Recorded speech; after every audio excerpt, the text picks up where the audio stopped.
Welcome back to Real Talk, Forgiveness on the Life Skills Hub. Today, we're shifting gears to something many of us struggle with but often avoid: self-forgiveness. We've all messed up.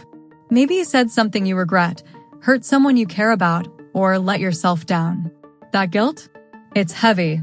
But self-forgiveness is about giving yourself a break so you can grow stronger. We're diving into the hurt people cycle and breaking down 5 steps to forgive yourself. Let's do this. Okay, let's start with something real. Hurt people. We've talked about this cycle in our anger series. It's when you're hurting, maybe you're stressed, insecure, or dealing with your own drama. It's easy to lash out or make bad calls.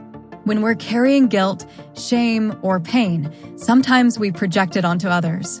Like, maybe you snapped at your bestie because you were mad about a bad grade, or you ghosted someone because you felt overwhelmed. That doesn't make you a bad person. It makes you human. But carrying that guilt forever? That's like punishing yourself on repeat. Self-forgiveness breaks that cycle, so you don't keep hurting others or yourself. Let's walk through the steps to make it happen. Step 1, you have to accept reality. This is about facing the truth. No sugarcoating. What did you do? Maybe you lied to a friend, flaked on a family promise, or cheated on a test. Don't hide from it or make excuses like, it wasn't that bad. Own it. Say to yourself, this happened, and I did it. It's tough, especially when you're ashamed, but accepting reality is the first step to letting go.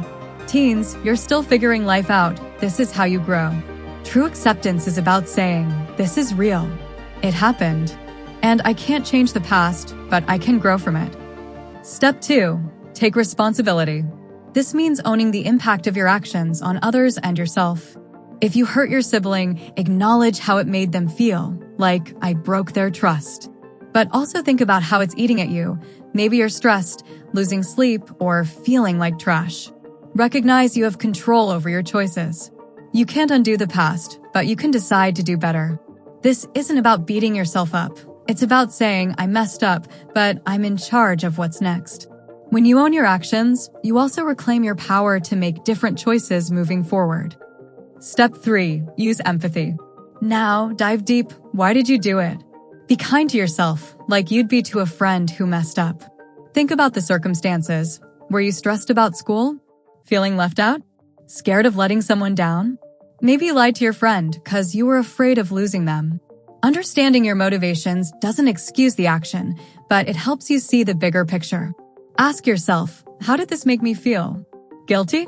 Ashamed?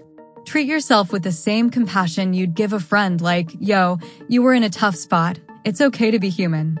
This isn't about making excuses. It's about understanding yourself on a deeper level. Empathy softens the pain so you can heal. Next is to let go of blame and guilt.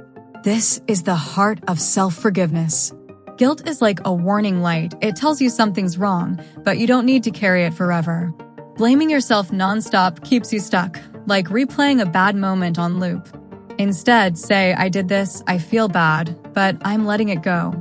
It's not instant. Sometimes you gotta repeat it, like, I'm not perfect, and that's okay. Letting go means choosing to stop punishing yourself so you can move forward. And the final step, learn and do better. Every mistake is a chance to level up. What did you learn? Instead of obsessing over what went wrong, ask, what can I take from this to grow stronger, wiser, and better prepared next time? That shift in mindset makes your past a tool, not a trap. If you hurt someone, maybe you learn to communicate better. If you let yourself down, maybe you learn to set realistic goals. Take that lesson and use it.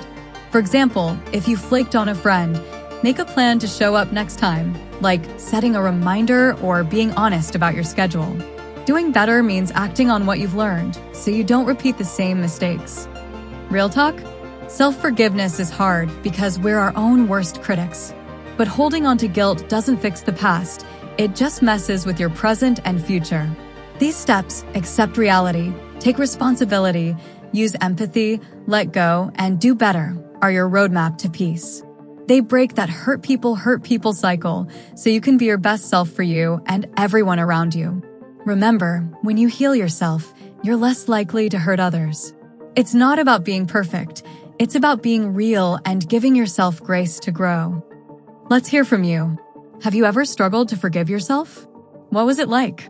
Or maybe let go of guilt. What helped? Drop it in the comments and let's keep this convo real.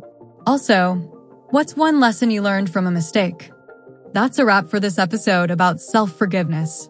You've got the 5 steps. Accept reality, take responsibility, use empathy, let go, and do better. It's not perfect, but it's a dope way to break free from guilt and grow stronger. If this message hit home, don't forget to like and share. Hit that subscribe so you don't miss the next part of our forgiveness journey button. Share your thoughts below and catch us next time on the Life Skills Hub. Peace.